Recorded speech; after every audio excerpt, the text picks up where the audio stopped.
Cruzando el parque de mis juegos infantiles, tengo la extraña intuición de que el vuelo de esos pájaros y el grito de los niños son de un mismo color. Això ho has escrit tu. Sí. No tinc alter egos. M'agradaria perquè seria molt més productiu, Josep. Més productiu, tu? Impossible. Soc molt productiu, però t'asseguro que dormo entre 8 i 9 hores al dia i em prenc el meu temps per tot. Crec que a la vida li podem treure molt profit. Tu saps que jo n'hi trec molt, però se n'hi pot treure moltíssim. Crec que l'ésser humà és una capsa misteriosa plena de recursos.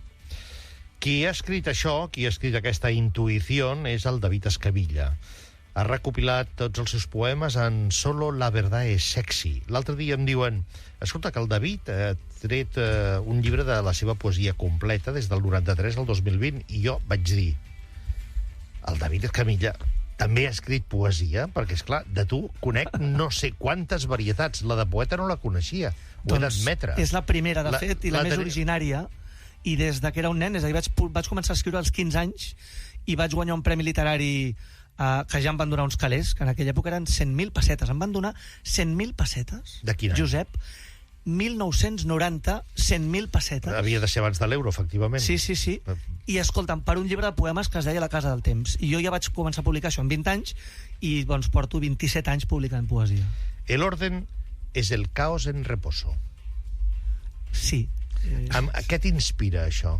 Perquè això, més que un poema, és un aforisme. És un pensament, però la poesia... Mira, jo crec que els científics busquen la veritat a través de les equacions, i els poetes intentem aproximar-nos a la veritat a través de la màgia d'un vers, no? És a dir, un vers i una equació són maneres, són dreceres per arribar a una certa veritat.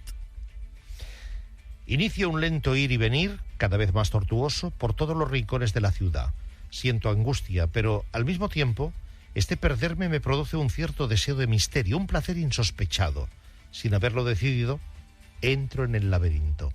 Sempre som en un laberint, sempre estem perduts, i quan creiem que ens estem trobant estem més perduts que mai, no? És a dir, jo penso que l'ésser humà és una incògnita, la vida és una incògnita, i com deia el Woody Allen, em sembla allò de dir, la vida no tiene sentido y el sentido de la vida es darle sentido a la vida.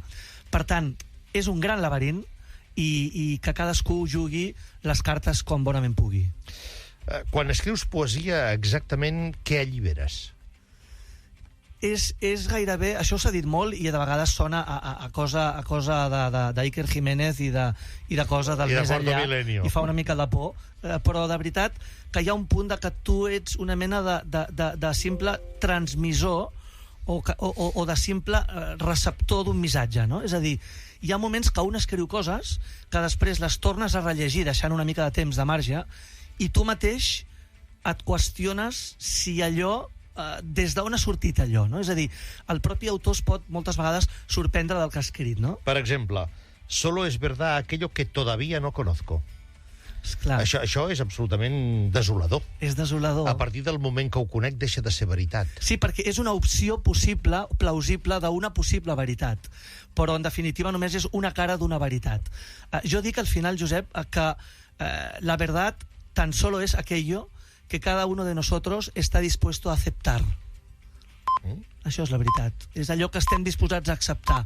I tu saps que moltes vegades reinventem les veritats, reinventem la història. El Jacinto, que és un expert en el món de la història, el passat no és un territori quiet, és un territori dinàmic. El passat es reescriu constantment en funció del present, en funció del que ens interessa en el present, i per tant estem allò a les palpentes, i això és un misteri. Algú pot pensar, hosti, és molt desolador. Home, té un punt de desolador, però també té un punt de màgia, d'encant, de que tot està per fer, no? Y sobre todo un punto de esperanza. Siempre hay una luz en la ventana, una esperanza iluminada en medio del silencio del olvido.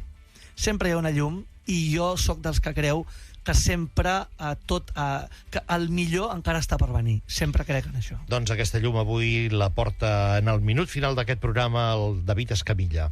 Solo la verdad es sexy, la seva poesia completa, amb pròleg del Joan Manuel Serrat, també del Joan Margarit, amb comentaris recollits també per Luis Eduardo Aute.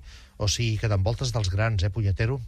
Màrius Sampere, Joan Barril, Joan Oller, tots aquests han fet pròlegs dels meus llibres. Sí, sí, estic molt, molt satisfet. Que bonic acabar amb poesia. Que sí? Sí. I tant, necessitem poesia. Necessitem més poesia. Necessitem pensament, poesia. Digue-li poesia, digue-li filosofia.